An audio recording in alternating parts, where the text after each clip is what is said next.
Ce que je voulais vous amener à comprendre, je veux dire, l'entourage, on prend ça souvent quand on est maman puis qu'on le vit comme ça, comme un jugement. Mhm. Les commentaires sont faciles, on le voit dans les posts, mon chum ne me comprend pas, mon chum il dit « Ah, je devrais aller aux préparations, c'est trop compliqué, pourquoi je me donne tout? » On en entend des commentaires, on en a vu passer dans les posts, on a justement fait des posts à un moment donné où si tu demandais les commentaires que les gens avaient entendus. On en entend plusieurs dans ces choses-là. Pourquoi que les gens portent des commentaires comme ça? Il ne faut pas le ramener à contenu, il ne faut pas le prendre personnel, ça n'a rien à voir avec nous. Pourquoi que les gens vont porter des commentaires comme ça? C'est souvent la peur, la crainte, l'amour aussi, hein, parce que on voit une maman qui a de la misère, qui trouve ça difficile, qui a les yeux probablement cernés jusqu'en dessous des seins parce qu'elle est fatiguée, parce qu'elle n'y arrive plus. Les parents, nos parents, en tant que maman qui vit tout ça, nos parents, on parle des grands-parents, des bébés, vont voir ça comme, ben voyons donc, pourquoi qu'elle se donne autant de misère que ça, pourquoi qu'elle, tu sais, ils font pourquoi? Ils font parce qu'ils nous aiment, parce qu'ils veulent nous protéger, parce qu'ils voudraient donc bien pas qu'on aille à vivre ça. Tu sais, c'est pas un jugement en tant que jugement. C'est vraiment plus des peurs, des craintes qui sont nommées. Bon, oui, il va toujours en avoir qui vont juger. Ça, on peut pas les éliminer. Puis vous n'avez pas de contrôle sur les autres. Fait qu'essayez même pas de les éliminer. Ça ne donnera rien. On le vit présentement avec le COVID. Ouais. On a des pros, on a des contre. Ça sépare, ça se juge, ça passe des commentaires. Ben, c'est comme ça dans tout. Fait que vous n'adhérez pas tout le monde à vos choix et à vos décisions. Puis si c'est votre but, je vais vous le dire tout de suite, vous n'y arriverez jamais. Puis il faut comprendre une chose, on parle d'allaitement, de maternité, d'alimentation. C'est trois trucs qui, à la base, sont hyper sensibles, que autant en Europe qu'au Québec, là, parce que c'est pas mal le place qu'on vise le plus. C'est trois trucs qui sont hyper sensibles à la controverse déjà en temps normal. On s'entend-tu que quand on touche après ça un allaitement, quelqu'un qu'on aime, on a peur qu'il manque de quelque chose, tu sais? Puis quelque chose qui n'est pas conventionnel, ça le devient de plus en plus, mais ça reste pas conventionnel, le régime d'éviction. Ben, Pas quelque chose qu'on voit tous les jours. Il y a certains médecins qui y croient même pas, fait que ça serait dur de demander à monsieur, madame, tout le monde d'y croire. Quand même, les professionnels de la santé ont de la misère à adhérer à quelque chose qui pourtant est très prouvé depuis longtemps. Là. Oui, mais ça reste que c'est, comment je peux dire ça, c'est pas la porte facile. Mm-hmm.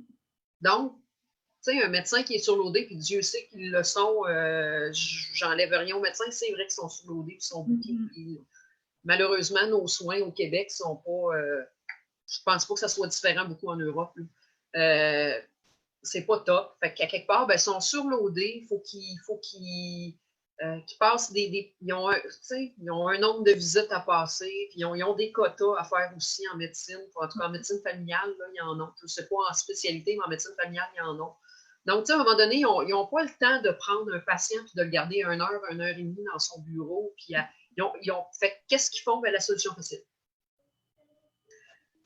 Fait que malheureusement, ben, il y a bien des fois des discussions dans des bureaux qui se passent mal. Et malheureusement, pour des petites mamans qui sont moins sûres et moins confiantes en leurs compétences et en leur instinct maternel, parce qu'il faut se reconnecter à notre instinct maternel, on connaît notre bébé, personne ne connaît mieux que nous. Mm-hmm. Mais par manque de confiance, bien des fois, on va prendre ce que le médecin dit pour du cash, sans s'arrêter à ce qu'on vit à la maison. Et c'est pareil pour papa à côté s'il vient d'un rendez-vous avec nous autres. Mm-hmm. Là, il va écouter le médecin qui nous dit le contraire de ce qu'on pense puis de ce qu'on vit. Fait qu'on va avoir une bataille. Tu sais, c'est compliqué des fois d'y aller dans ce cercle-là. Fait que moi, je dis souvent, prenez votre assurance à vous, le reste va suivre après. Mm-hmm. Tu sais, puis on va le ramener à votre principe, quand on fait un travail, on va l'amener dans un contexte pour que tout le monde comprenne comment on peut Si je suis dans un travail, quand je commence un nouveau travail, je ne suis pas tellement sûre de ce que je fais, je ne suis pas tellement confiante dans ce que je fais. Il faut que j'aille des validations de ce qui se passe autour. Il faut que je demande à quelque part à mon patron ou à un collègue, c'est-tu correct ce que je fais là? Est-ce que je suis dans la bonne voie? On n'est pas trop sûr. C'est un nouveau travail, on ne sait pas trop. Puis au fur et à mesure qu'on prend de l'expérience, on devient plus confiant, on a moins besoin d'aller demander, on prend des initiatives. C'est la même chose. C'est exactement la même chose avec l'allaitement et avec les allergies et les intolérances. Au fur et à mesure, on va prendre la confiance. Puis moi, je dis souvent, pour être le plus safe et le plus connecté avec soi, c'est des connaissances. Gênez-vous pas, bourrez-vous d'informations, allez vous promener, posez-les les questions si vous n'êtes pas sûr de quelque chose. Allez les chercher, les réponses. Allez les chercher à des places que vous allez avoir les vraies réponses, par contre. On t'entend pas. Tu as coupé ton micro. Tommy est rentré dans la chambre chercher son téléphone. C'est en même temps, c'est la même chose. Le premier mois, c'est toujours difficile, que ce soit avec l'allaitement, avec ou sans régime d'éviction. Même s'il n'y a pas de régime de fait, l'allaitement, Même sans allergie et sans intolérance, c'est difficile. Quand on vient d'accoucher, c'est notre premier, c'est pas facile. Puis même quand on en a un deuxième, il n'est pas comme le premier. C'est ça, c'est un apprentissage qui est continu. Puis il faut essayer de se mettre un peu dans cet état d'esprit-là de OK, parfait, qu'est-ce que je vais apprendre de nouveau aujourd'hui au lieu d'être dans l'état d'esprit de je vis un nouveau défi aujourd'hui, en essayant de changer un peu la. Ne pas se placer en victime. Vous n'êtes pas victime de la situation. Vous pouvez être maître de la situation si vous prenez le contrôle et le pouvoir dessus et vous ne les laissez pas, vous la menez. Si on se pose on se met en position de victime, tout ce qu'on va vivre va être difficile. Tout ce qui va arriver va être pénible. Ça va être lourd. Si je me mets dans une position où je t'aurais donc bien aimé ça, avoir un enfant qui n'en a pas. On le sait tout, on aurait tout aimé ça, que ça soit parfait partout. On le sait, là, c'est sûr. Mais en même temps, c'est pas la fin du monde, les allergies et les intolérances. Il y a vraiment pire que ça dans la vie. Non, il y a des enfants qui ont le cancer, là, on va quand même remettre les pendules à l'heure. On va relativiser, là. Je veux dire, il y a des affaires pires que ça dans la vie. Puis moi, entendre des mamans, mon enfant ne sera jamais normal. Ton enfant, il est normal. Il a juste une allergie. Tout le reste, là, il est tout à fait normal. Je veux dire, moi, je n'adhère pas au concept il ne se sentira jamais comme les autres, Peut-être c'est utopique, peut-être que je vis dans un nuage, mais moi, mon nuage, il m'a aidé. Je ne sens pas que on s'entend, tu as découvert que tu es allergique, tu avais 13 mois. Tu n'en as jamais mangé d'arachide. Ça t'a-tu manqué dans ta vie? Non, ça ne t'en a jamais mangé. Puis c'est le même principe pour nos enfants. Un enfant je ne dis pas un enfant que l'allergie arrive à l'adolescence ou que ça arrive à 20 ans, à 30 ans. Là, c'est difficile parce qu'on change quelque chose qui a été là depuis longtemps. Mais un enfant qui n'a jamais bu de lait, là, ça y manquera pas, le lait. Non, c'est ça. Je ne connais même pas ça. C'est comme Sandra qui est dans le membership. Dans le fond, elle a pris le annuel, donc elle va être avec nous toute l'année. Elle, c'est ça, elle, c'est un adolescent avec qui est en train de faire les changements. Il a connu ça, puis c'est pour ça que je lui ai expliqué à l'intérieur des coachings de groupe la dernière fois. On ne fonctionne pas du tout de la même façon selon le stade auquel on arrive, puis on a à faire les changements. Je l'ai vécu avec mon ado, là. C'est ça. Puis il faut comprendre aussi que il y a des gens qui sont en train de. Tu sais, tout ce que vous enlevez par obligation de votre alimentation, il y a des gens qui les enlèvent par choix. Oui. Fait que, tu sais, tout est possible dans la vie. Là. Comme je l'expliquais souvent, j'ai posté dernièrement sur la page une photo des aliments que nous, on mange ici. Honnêtement, je pense qu'il n'y en a même pas 50 sur la feuille. Puis pourtant, je n'ai pas zéro l'impression de me priver de quoi que ce soit. Tout est dans l'état d'esprit dans lequel on prend la chose. J'ai déjà mangé 3 aliments, t'inquiète qu'à 40, moi, je trouve que je mange varié, ça sacre-fesse. Oui, puis il ne faut pas regarder tout ce qu'on ne peut pas manger, il faut regarder tout ce qu'on peut manger. C'est vraiment dans le mindset qu'il faut qu'on joue puis qu'on se reprogramme.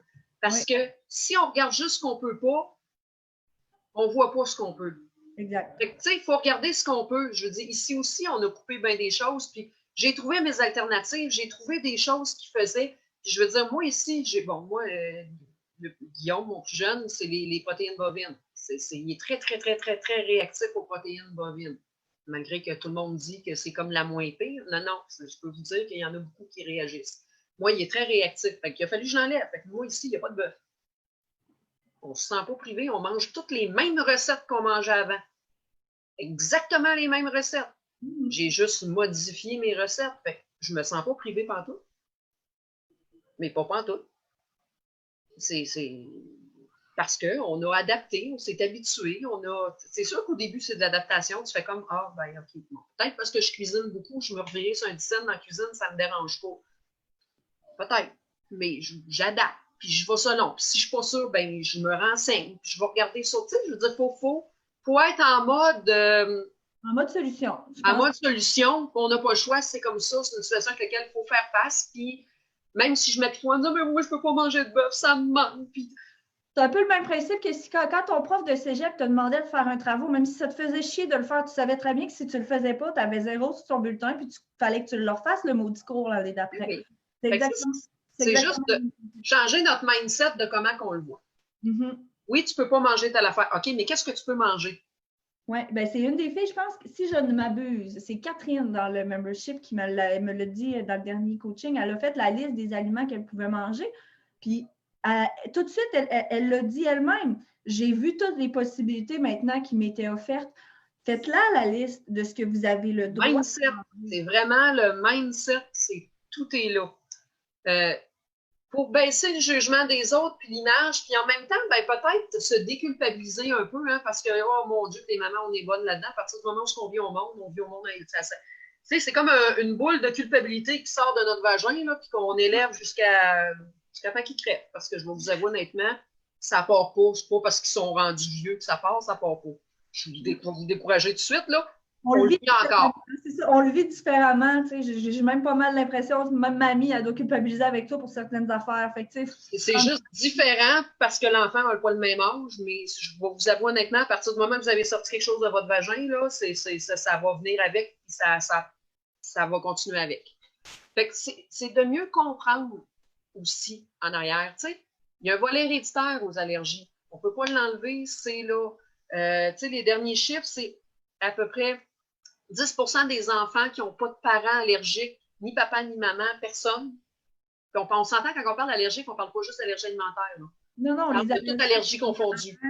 Le rhume des foins. Le pollen, le poussière, les acariens, peu importe. Là. Toute allergie confondue. Il y a 10% des enfants qui vont être allergiques, même s'il n'y a aucun des deux parents qui l'est. Après ça, il y a 30 à 40% plus de chances s'il y a un des deux parents qui l'est. Il y a 80% de chances et plus si les deux parents le sont. Fait que, il y a un volet héréditaire qu'il ne faut pas oublier. Une allergie peut se déclencher à n'importe quelle heure, à n'importe quel âge. Donc, il y a des gens qui vont être allergiques rendus à 20 à 30 ans. Fait que ça ne veut pas dire que parce que vous ne l'êtes pas là, puis votre enfant l'est, peut-être qu'à quelque part, vous faites partie de ça, ça va déclencher un vieillissant. Ah ben, ma face de pète. Oui, j'ai un petit intrus. Je vais te laisser continuer. Je vais fermer le micro puis je vais aller porter le petit intrus. Je te laisse continuer. On s'entend qu'il y a pas de problème. Après ça, ben, c'est de démystifier pour mieux régner, que j'appelle. C'est plus vous allez contrecarrer les mésinformations qui existent et qui circulent, parce que Dieu sait qu'il en existe et qu'il en circule beaucoup, plus vous allez informer les gens autour de vous sur les mésinformations qui existent, les mythes, il y en a plusieurs. Là. Je pourrais vous en nommer. Là, je vais vous montrer des livres que j'ai qui sont super bons pour expliquer les allergies, c'est quoi. Plus vous allez démystifier tout ça, plus les gens vont comprendre autour de vous c'est quoi. Moi, je prends juste un exemple avec ma mère qui n'avait jamais fait de lien que quand elle mangeait du yogourt à tous les matins, elle avait la diarrhée. Elle n'avait jamais fait le lien que ça pouvait être une intolérance. Puis c'est quand, à un moment donné, j'ai pris la peine. Hey, ouais, mais c'est parce que t'as-tu déjà fait le lien que, tu sais, à tous les coups, elle a fait comme, ah, ben oui, c'est bien trop vrai. Mais pourtant, c'est là depuis des années, c'est là depuis longtemps, et elle ne le comprenait juste pas. Elle n'avait juste pas fait de lien. Donc, en démystifiant, ben, ça permet de mieux comprendre, de faire circuler l'information qui est juste et qui est vraie. C'est pour ça que le journal de bord, c'est quelque chose qui, oui, nous aide à détecter les aliments, mais je le fais remplir beaucoup plus que juste pour les aliments. Je ne sais pas si vous êtes allé voir la version 2.0 qui est sur le site, pas parce que je veux que vous l'achetiez, c'est vraiment juste parce que vous avez une image de la page à l'intérieur, fait que vous êtes capable de voir ce que je vous demande de noter. Mais le journal de bord, ça nous aide à nous projeter à l'extérieur de ce qu'on vit en ce moment, puis des fois de détecter des mauvaises habitudes, des mauvais patterns qu'on a dans notre vie aussi. Mettons, par exemple, vous savez, vous avez tout le temps mal au ventre, puis vous mangez tout le temps très tard le soir. Bien, il y a peut-être un lien à faire entre les deux. Puis c'est en remplissant notre journal de bord que des fois, on fait comme ah, ben tu sais, j'avais jamais fait le lien. Puis finalement, quand je le regarde noir sur blanc, c'est plus clair que ce que je pensais. Ben oui. Ça nous aide à nous projeter à l'extérieur de la situation parce que moi, je le dis souvent, quand tu as le nez dans ta marde, tu viens que tu ne sens plus. Ça sent plus. Ça sent plus. Fait que c'est pour ça que je dis, moi, quelque part, ben, tu sais, plus vous allez véhiculer une bonne information, plus ça va enrayer les faux mythes et les mésinformations qui circulent, plus les gens vont mieux comprendre Puis, par quoi vous passez. Plus vous répétez quelque chose, plus ça s'imprègne pour votre inconscient aussi. Ça prend une couple de répétitions avant que le cerveau l'enregistre. Je peux vous dire, moi, j'ai étudié en neurosciences, là, ça prend une couple de répétitions avant que ça rentre dans le muscle et que le cerveau l'enregistre. Donc, à quelque part, gênez-vous pas, répétez-le. C'est pas... Oubliez jamais une chose. Si c'était pas évident pour vous quand vous avez commencé, ça ne l'est pas plus pour les gens autour de vous. Combien d'entre vous avez commencé les intolérances en me disant je vais l'essayer, même si j'y crois pas trop puis que je suis pas trop sûre que c'est ça, je verrai bien ce que ça donne. 99,9% des gens qui commencent un régime d'éviction pour leur allaitement commencent avec cette idée-là de je verrai bien ce que ça donne. Mais si oui, puis ça, puis juste même aussi, trouver les produits, changer nos habitudes. Fait que c'est sûr que si vous allez chez grand-maman ou si vous allez chez mon oncle, ma tante ou chez une amie, puis par erreur, ben, elle a pris du beurre. C'était probablement pas volontaire. Là. Il y en a qui, oui, là, je le sais, il y en a que c'est parce qu'ils s'en foutent et qu'ils ne font pas attention. Puis que ça, je le sais, ça aussi, ça existe. Là. Mais il y en a que c'est pas ça. Il y en a que c'est simplement, moi, je le sais très bien, j'ai une maman qui est comme ça, que c'est pas pour mal faire, c'est qu'elle y pense juste pas. le geste C'est ancré, c'est là, c'est des habitudes, et ce n'est pas pour mal faire. Le lien, elle ne le fait pas. C'est une habitude simplement. Elle va comme réaliser après quand tu lui dis « j'y ai pas pensé ». Le mal est fait quand l'enfant l'a mangé, mais c'était pas pour mal faire. Fait que, c'était difficile pour vous quand vous avez commencé. On le sait, on le voit, ces groupes, hein? Les mamans trouvent ça difficile. C'était difficile pour vous au début. Ben, c'est normal que ça soit difficile pour les gens autour. Non, puis notre cerveau efface. Oh, OK, oui. Il est bien fait pour ça. Il est très bien fait pour ça. Une chance qu'il efface. Parce qu'on n'aurait rien qu'un enfant, tout le monde. On n'accoucherait pas 2, 3, puis 4. Non, il nous fait oublier le moment où ça allait donc bien, pas bien. Fait que le journal de bord, ça nous aide à nous remémorer ça. Tu sais, des bouts. Ça, là, honnêtement, pas juste avec les allergies et les intolérances. Chaque personne devrait en faire un pour à peu près tout. Moi, je le crée beaucoup avec mes jeunes ados. Un journal de gratitude pour qu'à quelque part, soient capables de se reconnecter avec ce qu'ils font de bien et de bon. Parce que, juste qu'on a tendance à l'oublier. Ouais. Le chemin qu'on a fait d'une fois à l'autre. Oui, la première gratitude aujourd'hui, ça pourrait être d'avoir réussi à déposer bébé 15 minutes.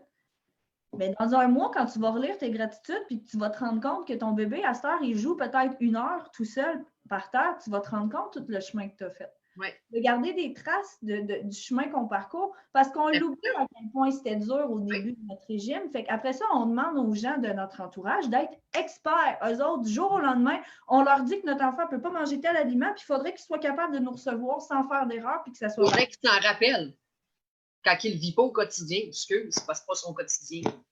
Exactement. Puis on s'entend que ce n'est pas parce qu'on en parle sur Facebook que c'est nécessairement tout le monde qui est au courant. Il faut considérer quelque chose. Ça, c'est quelque chose que je vois beaucoup ressortir dans les commentaires. Ouais, mais tu sais, j'en parle tellement tout le temps sur Facebook, ils doivent bien savoir. Non. Il ne faut pas oublier que, premièrement, les gens peuvent te rayer de leur feed d'actualité. Hein? Les gens ne sont pas obligés de... puis juste avec le Moses d'algorithme du Facebook, ça se peut qu'ils ne voient jamais ce que tu publies de toute façon.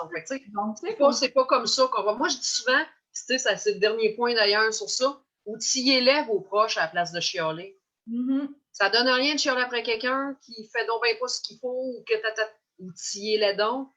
Tu sais, vous les avez, les listes. Jessica a fait des super beaux visuels. Vous en avez des listes d'ingrédients puis d'aliments éliminés. Imprimez-les, emmenez-les. Des articles pour qu'ils s'informent mieux. Il y en a plein d'articles. Jessica en publie. Imprimez-les, emmenez-les que les personnes puissent être capables de ça. ajoutez-les dans les groupes les plus proches de vous. Tu sais, papa qui ne comprend pas, puis qui ne saisit pas, puis qui ne le voit pas, peut-être que s'il entend d'autres personnes, il ne les entendra pas, il va les lire, en tout cas. S'il en lit, puis il a conscience de d'autres problèmes dans d'autres familles, il va comme faire « Ah, ben garde, si je n'avais pas fait le lien, j'avais pas... » Il va mieux comprendre. Les grands-parents, c'est la même chose. Ajoutez-les dans des groupes. Puis c'est de faire notre effort à nous aussi, de notre côté, quand on a des allergies ou quand on gère les allergies de notre enfant. On n'a pas à imposer cette gestion-là à personne. Non, c'est notre problème, ce n'est pas le problème des autres. Donc, si jamais les gens veulent absolument nous recevoir, préparer les aliments pour nous et que ça soit sécuritaire, c'est de notre responsabilité de les aider à ce que la recette soit sécuritaire. On peut les guider quant à l'utilisation des produits. On peut leur fournir des recettes qui sont déjà sécuritaires, qui n'utilisent aucun produit transformé, qui leur permettent de nous recevoir de façon sécuritaire. C'est notre job à nous. Ce n'est pas leur job à eux. C'est nous qu'il faut qu'on vérifie. Puis, à la limite, si jamais tu le sais que c'est quelqu'un qui n'est pas à l'aise, ben c'est ta job de te traîner un lunch puis d'avoir une porte de sortie si jamais la personne fait une erreur et que finalement, tu te retrouves à ne pas pouvoir consommer le repas. Tu n'as pas d'affaire à aller te morfondre dans la salle de bain parce que tu as faim. Traîne-toi une porte de sortie. C'est à toi de le planifier. C'est à toi de t'organiser en fonction que ça ne sera peut-être pas parfait. Fait que si ce n'est pas parfait, quelle autre porte de sortie que j'ai? Qu'est-ce que je peux mettre en place d'autre? Donc, de toujours avoir un plan B.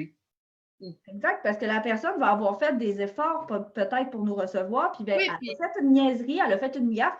Finalement, le repas, on ne peut pas le manger. C'est correct, on dit merci à la personne, regarde, c'est pas grave. L'intention en arrière du geste. Moi, je dis souvent, tu sais, je me rappellerai tout le temps à un moment donné dans un groupe d'ados que j'animais, je pense que tu étais dessus dans ce temps-là quand tu étais ado.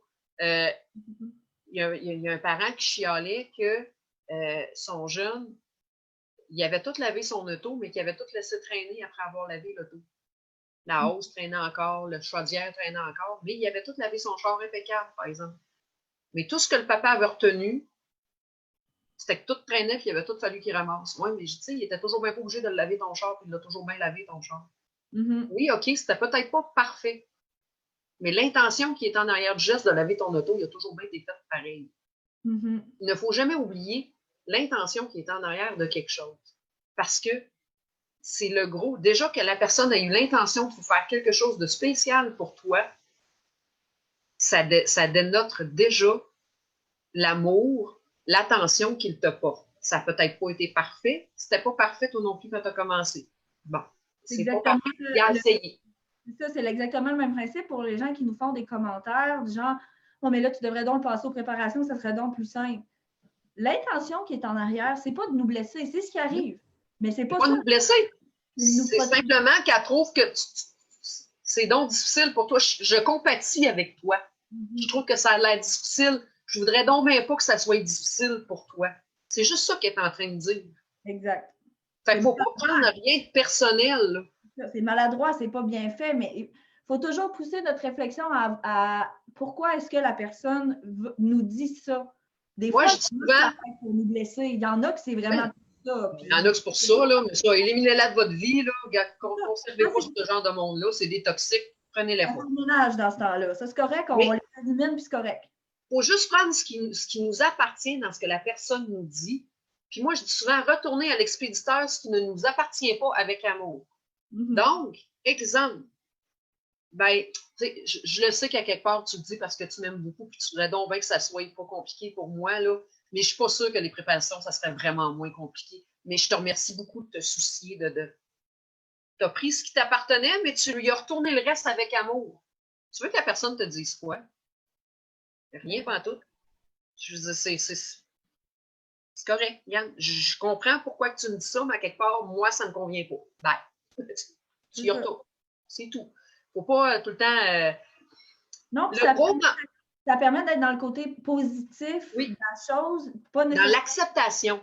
C'est ça. Pas dans la frustration de dire « Ah là, elle m'a encore dit ça. » Puis ça, dans ce temps-là, c'est un sentiment ce qu'on réprime, ça imprime, je pense. C'est un proverbe quand quand on réprime quelque chose, donc le sentiment qu'on garde à l'intérieur de « Ah, elle m'a encore dit ça », puis là, on marmonne intérieurement, puis là, on sac, puis là, on l'entend, là, notre petite voix dans notre tête là, qui est là, puis qui sac. Puis ça, tout ce que ça fait, c'est monter notre niveau d'énergie négative, puis monter notre niveau... Parce qu'il faut tenir compte que le plus qu'on vibre, c'est ce qu'on envoie aussi. Donc, à quelque part, restez pas dans ça ne sert à rien. Fait que, tu sais, commencer par, déjà, quand on accepte une situation, c'est déjà plus facile. Donc, autant pour soi que pour l'autre. Fait en le retournant à l'autre, tout simplement avec amour, en disant, regarde, c'est correct. Je comprends pourquoi tu me le dis, dans le fond, là. Mais moi, c'est pas ça que j'ai envie de mettre en place. Ben, c'est correct, mais au moins, tu acceptes ce que l'autre est en train de te dire dans le sens de, je le sens que c'est pas méchant ce que tu me dis, non, puis tu mais moi, ça me convient pas. Tu l'exprimes, tu sais, ça sort, oui. C'est pas empreint de jugement, c'est pas dans la méchanceté, c'est tout simplement, regarde, j'exprime que, regarde, j'ai compris, mais moi, c'est pas ça que je veux. Fait que, le message est clair pour l'autre personne aussi, de genre, arrête de m'achaler avec ça. Puis après ça, si on voit que la personne s'acharne sur un même point, sur un même sujet, bien là, on peut décider volontairement de mettre cette personne-là de côté de façon temporaire ou permanente, selon ce qui est là.